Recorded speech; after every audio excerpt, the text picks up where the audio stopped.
Obulumbaganyi bw'omulundi guno bukoleddwa mu ggombolola y'Ekimanya mu kitundu kyekimu omwattiddwa abantu 3 ku lw'okuyiirwa ssabbiiti eno yennyini.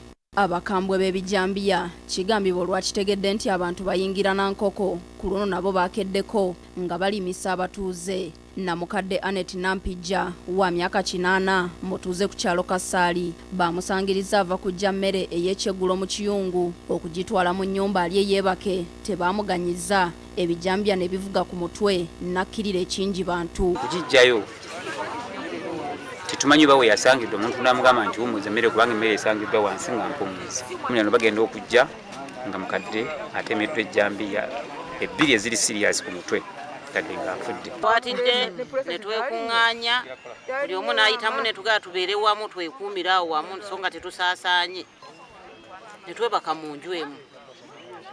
Bwe mubeera mu nju emu muguma naye okubeeramu omu babiri oluusi mu nju tetuzirimu basajja tulimu bakazi beereere. Ab'ebijambiya tebaakomyawo beeyongeddeyo ku kyalo Kannyogoga mu luka gw'ebisanje eno gye baasanze Peter Mayanja naye ne bamutemaatema.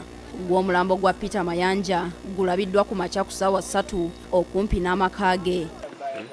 Kituufu mukama waffe pulezidenti yatuteerawo kafyu nensuubira nti kafyu ono ate bano abatemu bwe bagezezaako okweyambisa ate ne batutigomya kuba ffe tuba twatuuse dda mu buliri ssaawa 2 n'ogenda okuwulira ku ndeno nga jjajja akaaba.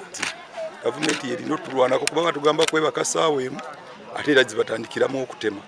Kati awo byatutabula tosobola kudduukirira mutuuzeewo otya n'okugendayo kuba omanya n'abangenda ne batemera nange mukku. Peter Mayanja abadde wa myaka 35 era kiteeberezebwa yabadde afulumye mu nnyumba adduukirira omutuuze yabadde adduka abatemu bano wabula ebyembi ate ne bambalira ye. Kiyinza okuba nga bwekiyita nti oba accident nti yazze buzinga bumanyi omuntu nti kudduukirira kuba alabika wabaddewo enduulu ezaali sayidi wano kati ayinza okuba nga yafulumye kulaba kudduukirira okwo yeye n'alugwamu. Talina muntu nti amuwalana wabula bino kyazze kwegamba nga kikwekweto kya bijambiya. Kakati ekigendera ogamba nti basse muntu mugagga nnyo ayina ssente batutte emmotoka naye yeeye musajja munaku. Wabula obutemu bw'omulundi guno ab'ebijambiya bandibanga baayongeddemu ebirungo kubanga Mayanja asangiddwa n'emisumaali mu mutwe. Batukuba obutayimba batutisa emisumaali situmanyi oba babbi oba bakiife sina kye tumanyi bannange ne tubadde tubasaba batukuba emisumaali batusonyiwe tetulina kye twabakola batutira bwereere. Tetulabye omusumaali musumaali kumusigaddemu wano gavumenti etusaasire bannange batuwa abakuumi. Abatemu bano baayolesezza ejjoogeri ekika ekya waggulu babbye emmere y'abatuuze mu ssefuliya ng'ewedde okufumbibwa ne bagitwala mu lusuku olumu ne bafuna ekyeggulo. Bano bayeekera balina ekigendererwa kyabwe si babbi bayeekera kiragira ddala nti bayeekera kubanga bakulaga n'enjala ebeera ebaluma baba basuzeeyo. Abatuuze bangi batubuulidde nti tebakyabuliza matu ku ttaka olw'obweraliikirivu anti tebamanya ani addako.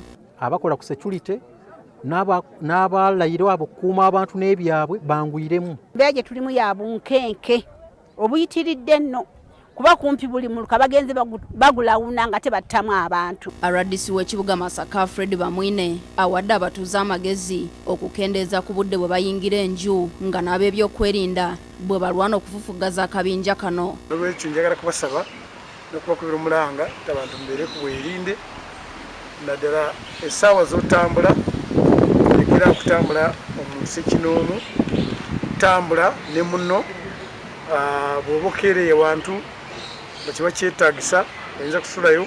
Bukya abakambwe b'ebijambiya balumba ebitundu by'e Masaka omwezi guno gwokka abantu 19 be baakattibwa ate abawerako Katonda bayambye bali mu malwaliro ag'enjawulo banyiga biwundu. Wadde ab'ebyokwerinda beesomye nti baliko abantu be bakutte ebikolwa bino buli lukya bigenda byeyongera awamu n'okwewanisa abantu emitima.